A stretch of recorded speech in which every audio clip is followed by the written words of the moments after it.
faster. On your hound and go faster, faster. On your hound and go faster, faster. Faster. It's all right. Big motorcycle, just a groovy little motor. The sign may not show me the way to San Jose, but it shows me the way to all of my favorite wineries here at the Niagara on the Lake Icewine Festival. I had a chance to speak to some of the local wineries to see how the weekend was going. So it's the wineries of Niagara on the Lake and the Niagara on the Lake Chamber that's putting this festival on together. And all of the wineries in Niagara on the Lake are working really hard together to kind of come together and promote Ontario ice wine, and in particular Niagara on the Lake ice wine. It's something that we find very important as an industry, and it's something that we really want to show off to the people of, well, not just Ontario or Niagara, but the entire world. And we have people coming here from all over the world that are tasting these ice wines and just surprised at how wonderful our industry is doing with our ice wine production. And, you know, the tastings kind of speak for themselves. Now you're under the same tent as a couple other wineries. Is there any type of competition, or do you guys work together? Yeah, we work pretty collaboratively. I mean, we always have our competition. I was just joking with the person that was working at Stratus about we'll do our token count at the end of the day.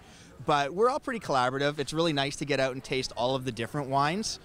So we're tasting here. We're right beside Stratus, and they're doing their blended white ice wine as well. So it's nice to try different types of ice wine and in a friendly atmosphere to see what everybody's making.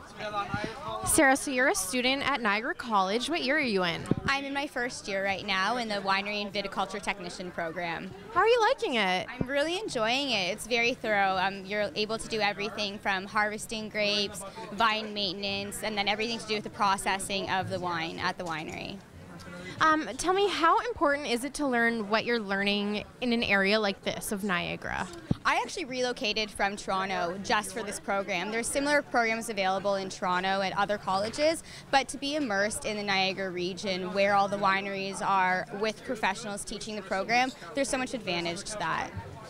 Can you tell me about your involvement from taking the grapes in the vineyard to getting it to wine in a bottle? Oh my gosh, well, on Monday and Tuesday, our program right now was just harvesting ice wine grapes for the next year. So we literally do everything from harvesting them, taking the buckets of the grapes, taking them over to the winery, doing all the processing, the crushing, the destemming, the pressing, the putting it into the barrels, and then throughout the course of fermentation, we're involved with the winemaker on checking on the temperature, the bricks, and just making sure it's going in the direction that we see it. So it's full hands-on. Sounds like it. Does the freezing weather affect the grapes at all? Well, ice wine is harvested in this temperature because you want the grapes to remain frozen during the whole fermentation process. So yeah, the colder the better for us. Yeah. Mark, can you tell me about what you're preparing here today? We have a pork belly Wellington, so braised pork belly that we've wrapped in puff pastry, and then an ice wine baked beans going with it. What's the importance of making sure that you have a good pairing between the wine and the food that you're going to be eating and drinking? It's important because overall guest satisfaction on your palate and with the flavors going on. An event like this, you really want to showcase the food and the wine together. And what are some of the people saying today about when they've tasted it? We've had a lot of good feedback. They said the sauce is going very nicely and pairing with it. The acidity is cutting through the wine quite nice as well. So all in all, they seem to be happy. Okay, Mark, so you're not the only vendor here serving food today. Is there any competition between you? Well, you're always curious what the other properties are doing, taking the ice wine, what type of pairing they'll put together.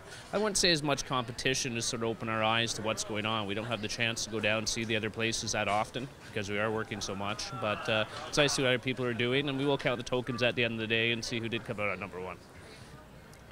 If you think you missed out on the festival, don't worry because it runs for one more weekend. If you need some more information, you can visit the Chamber's website. In Niagara on the Lake, reporting for The Source, I'm Jennifer Lillie.